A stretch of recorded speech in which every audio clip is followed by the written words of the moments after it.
கௌசல்யம்மா பரதனை கட்டி அணைச்சி, என் அப்பனே பரதா, சாதுக்களுடைய தர்மத்தை விட்டு நீ விலகாதவன், இப்படி இத்தனை ராமனிடத்துல பிரேமி இருக்கேன்னு சொல்ல தசரதற்கு செய்ய வேண்டிய சம்ஸ்காரங்கள்லாம் செஞ்சு சபண்டீகரணாதிகள்லாம் பண்ணி சுபஸ்வீகாரத்தன்று சந்தனம் புஷ்பத்தை தொடமாட்டேன்னு விட்டான் பரதன். அண்ணாவை அழிச்சுன்னு வந்தான். இனிமே சந்தனம் புஷ்பம் பாயசம் விட்டான். சர்வ சைன்யங்களோட மாத்திரு வர்க்கத்தோட வசிஷ்டாதிகளோட திவ்ய ரசங்கள் யானை குதிரை சதுரங்க சைன்யத்தோட கங்கா தீரம் போய் குஹனை போய் சந்திச்சு சுவாமி படுத்துன்ற இடத்த பார்த்து கதறினாளாம். ஜட சரிச்சுன்ற இடத்த பார்த்து அலறினானாம் பரதன்.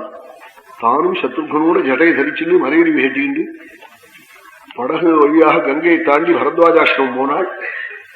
பரத்வாஜரும் ஏராளமான சைன்யத்தோட வரையே ராமனிடத்துல நல்லெண்ணத்தோட போறியா பரதான்னு காட்டாள். பெரியவாள்லாம் பார்த்து என்னை இப்படி சந்தேகப்படலாமான்னு சொன்னாள்.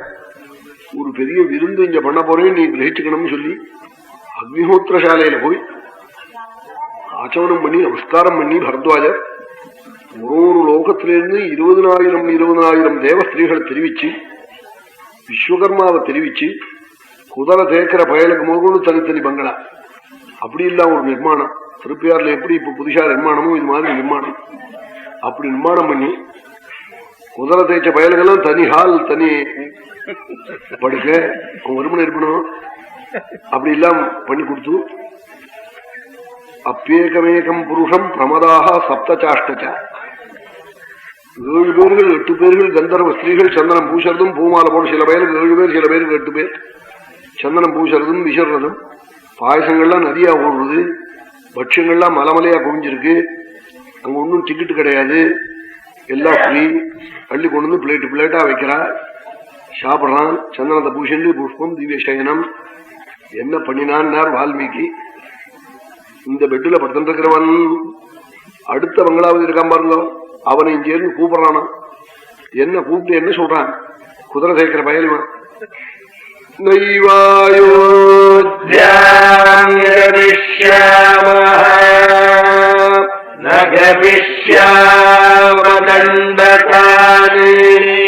குஷலம் பரதஸ்யாஸ்து ராமஸ்யாஸ்து ததா சுகம்.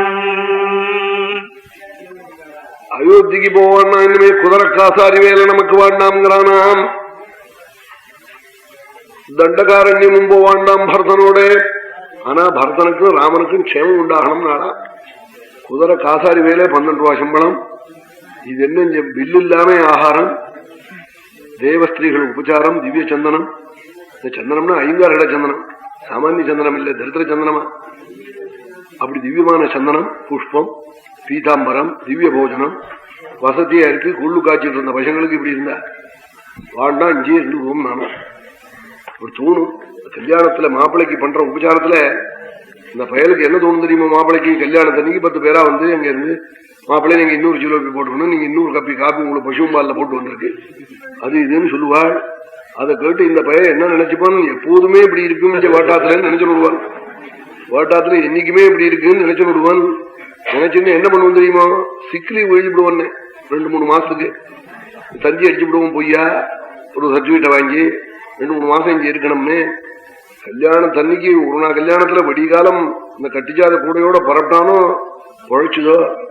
மறுநாளைக்கு இருந்தாக்க பந்த பிரிக்கிற போது இவன் இருந்தா மாப்பிள்ள இந்த வாழைக்காயத்தை பதிவோம். என்ன அந்த உயரக்கு இருக்கு, நீங்க தான் உயரமா இருக்கல, படிப்ப படிக்கட்டுமே, நீங்க உயரமா இருக்கல பெரிய வேணி வச்சு படிக்கணும். இந்த பய ஒரே அடியா தூக்கினா கை நடுக்க போறது, இவனை பதியும்பாள்.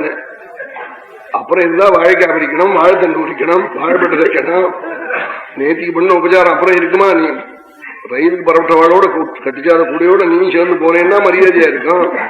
மறுபடியும் தீபாவளிக்கு வந்தா அன்னைக்கு ஒரு நாளைக்கு அப்படி நடக்கும். அப்புறம் வந்து கார்த்திகை இருந்தாக்க நடக்குமா? அது மாதிரி அப்படி எப்படி இவன் என்ன நினைச்சு விட்டான்? என்னைக்குமே எப்படி நினைச்சு விட்டான் இந்த குதிரை காசாரி எல்லாம். அயோத்திக்கும் போவாண்டாம், தண்டகாரண்யமும் போவான்னா, இங்கே இருந்து விடுவோம். திவ்ய போஜனம், திவ்ய ஸ்திரீகளுடைய உபச்சாரம். நானாம் இந்த ஹாஸ்பிட்டல்ல இன்பேஷண்டா இருக்கிறவன் பக்கத்து பெட்ல இருக்கிறவனை காப்பான். என்ன ரொட்டியும் பாலுமா இருக்கே, இங்கே இருந்து விடுமா, உனக்கு என்ன சொன்னார் டாக்டர்? இனிமே மருந்தே வேண்டாம்னு விட்டார்மா. மருந்தே வேண்டாம்னா என்ன அர்த்தம்? சத் விஷ்ணு பரமம் பலம்னு அர்த்தம். எதை வேணுமோ சாப்பிடலாம்னு விட்டாக்க என்ன அர்த்தம்? சரிதான், இது இனிமே இது பிரயோஜனம் இல்லாத கேஸ், ஏதோ இருக்கிற மட்டும் துண்ணுட்டு போட்டுவேன்னு சொல்லுவோம் டாக்டர். அது மாதிரி ஒத்தனுக்கு ஒத்தம் பேசிக்கிட்டானா. என்ன ஆச்சுன்னா பரத்வாஜர் எல்லாம் வடி காலம் 4 மணி மட்டும்தான் கேட்டிருக்காரு. அவர் இந்த டின்னருக்கு 8 மணிக்கு அனுப்பிச்சு விடுறேன். இது அசடுகளா இருந்து 8-10 மணி மட்டும் வச்சுன்னு தின்னுட்டு இருந்தான்னா அள்ளிப்பிடுவோம்ல, இன்னொரு இடத்துக்கு போனது ராத்திரி 10 மணிக்கு இன்னொரு இடத்துல இருக்கும். அது மாதிரி என்ன ஆச்சுன்னா 4 மணிக்கு இந்த பசங்கள்லாம் கட்டுலையும் காணும், தேவஸ்திரீலையும் காணும், எல்லாரும் பில்லுல கிடக்கான். என்னடான்னா எனக்கு 3:30 மணிக்கே இருந்து தட்டுன்னு விட்டாங்கிறாங்க எல்லாம். கடைசியில உடனே புனஸ்வான பவிஷ்யத்தின்னு திரும்ப குதிரை காசாரி கொள்ளு இது ஆயிடுச்சுன்னு விட்டாள். பரதன் அந்த விருந்திலேயே கலக்கல்லையா, ராஜாசனத்துல உட்கார மாட்டேன்னு மத்தியினுடைய ஆசனத்துல உட்கார்ந்துட்டாளா. வால்மீகி ஆச்சரியமா சொல்றாள் பரத பக்தியே. பரத பக்திக்கு கடபோட திராஷ் இல்லைன்னு விட்டாள். அத்தனை பக்தியா. அதனால தாதஸ்னேகோ பரத மகிமா. ராமாயணத்துல என்ன தெரிஞ்சதுன்னா அப்பாக்கு புள்ளேட்ட இருக்கிற அன்பு வெளியாச்சான், பரதனுக்கு ராமனிடத்துல இருக்கிற பக்தி வெளியாச்சான் ராமாயணத்துல.